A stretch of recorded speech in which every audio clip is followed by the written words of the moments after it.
নমস্কার বন্ধুরা, রোমানিক ফুড পিক্সেলে আপনাদের সবাইকে আরও একবার স্বাগত জানাই। মাছ মাংস ছেড়ে আমরা এক প্লেট ভাত অনায়াসেই খেয়ে ফেলতে পারি যখন সেই রান্নাটা মনের মতো হয়। আজ শেয়ার করেছি সাধারণ কিছু উপকরণ দিয়ে অসাধারণ স্বাদের ডাল ভুনা রেসিপি।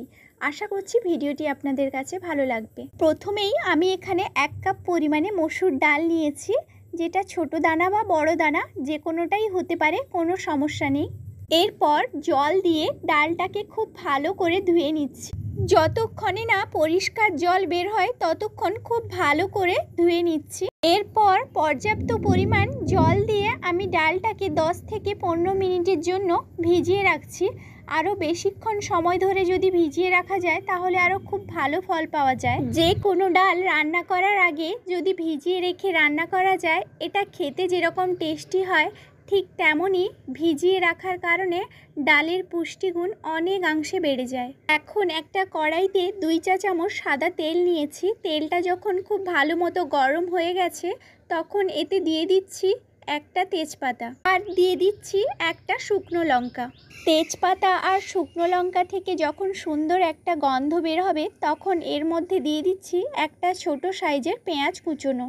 পেঁয়াজ যখন হালকা লাল করে ভাজা হয়ে যাবে তখন এর মধ্যে দিয়ে দিচ্ছি 2টো রসুন কুচোনো। পেঁয়াজ আর রসুন যখন ভাজা হয়ে হালকা লালচে বর্ণ ধারণ করবে তখন আমি এর মধ্যে দিয়ে দিচ্ছি 1/2 চা চামচ হলুদের গুঁড়ো। আর এটা দেওয়ার পর 4 থেকে 5 সেকেন্ড নাড়াচাড়া করে আগে থেকে ভিজিয়ে রাখা মসুর ডাল এর মধ্যে দিয়ে দিচ্ছি। হলুদ যদি খুব বেশি সময় ধরে ভাজা হয় তাহলে কিন্তু ডালের রং কালচে হয়ে যেতে পারে। এখন দিয়ে দিচ্ছি 1/2 চা চামচ শুকনো লঙ্কার গুঁড়ো আর 1/2 চা চামচ জিরের গুঁড়ো আর পরিমাণ মতো লবণ। এখন একটা প্রশ্ন থাকতে পারে, এই পর্যায়ে এসে হলুদটা কেন দিলাম না, কেন আগে দিলাম? তেলের মধ্যে হালকা একটু হলুদটা ভেজে নিলে ডাল রান্নার পরে এর একটা সোনালি রং আসবে, আর এখন যদি দিয়ে নিতাম তাহলে কিন্তু ওই রংটা আসবে না, একটু হলদেটে ভাব থাকবে। তো আপনি যদি ওই সোনালি রংটা চান তাহলে কিন্তু তেলের মধ্যে হলুদটা দিতে পারেন, তা না হলে কিন্তু সব কিছুর সঙ্গেও দেওয়া যেতে পারে, কোনো সমস্যা নেই। ডালটাকে অল্প আঁচে সময় ধরে ভেজে নেওয়ার পর এখানে আমি জল দিয়ে দিচ্ছি। আমি যেই কাপ মেপে ডাল নিয়েছিলাম সেই কাপেরই 3 কাপ পরিমাণে জল দিয়ে দিচ্ছি।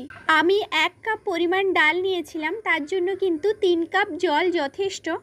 এবার জলটা দেওয়ার পর যখন ফুটে আসবে তখন ঢাকনা দিয়ে ডাল সেদ্ধ না হওয়া পর্যন্ত রান্না করে নিচ্ছি। এবার ঢাকনাটা খুলে নিয়ে আমি খুন্তি দিয়ে কিছু কিছু ডাল ভেঙে নিচ্ছি যেন একটু ঘন থকথকে ভাব হয়। ভুনা ডালের কিন্তু একটা বৈশিষ্ট্য আছে, দেখতে আস্ত আস্ত মনে হবে কিন্তু ধরলে নরম, একদম মিলিয়ে যাবে। আর এরকম অবস্থা তখনই হবে যখন ডালটা খুব ভালো মতো ভাজা হবে। ডাল ভেজে নেওয়ার আরও একটা কারণ আছে, ডাল যদি ভালো মতো ভেজে নেওয়া না হয় তাহলে কিন্তু ভুনা ডাল থেকে কাঁচা ডালের একটা গন্ধ বের হয়, যেটা খেতে একদমই ভালো লাগে না। তো এদিক খেয়াল রেখে সময় নিয়ে কম আঁচে ডালটা ভেজে নেবেন। এই পর্যায়ে এসে আমি দিয়ে দিচ্ছি একটা কাঁচা লঙ্কা। আমি এই রান্নাটাতে 3 ধরনের লঙ্কার ব্যবহার করেছি, গুঁড়ো লঙ্কা, কাঁচা লঙ্কা আর শুকনো লঙ্কা। শুকনো লঙ্কা আর কাঁচা লঙ্কা পরিমাণ মতো দেওয়া আছে, যে কারণে ঝালটা বেশি হবে না ঠিকই, কিন্তু মিশ্র একটা ফ্লেভার থাকবে, যে কারণে ডালটার স্বাদটাও অন্যরকম লাগবে। লঙ্কাটা দিয়ে আমি আর কিছুক্ষণ ফুটিয়ে নিয়ে গ্যাসের চুলাটা বন্ধ করে দিয়েছি। এবার আমি একটা বাটিতে সার্ভ করে নিচ্ছি, তাহলেই আমাদের ভুনা ডালের রেসিপি একদম রেডি। তো আজকের মতো এই পর্যন্তই। রেসিপিটি ভালো লাগলে চ্যানেল সাবস্ক্রাইব করে নেওয়ার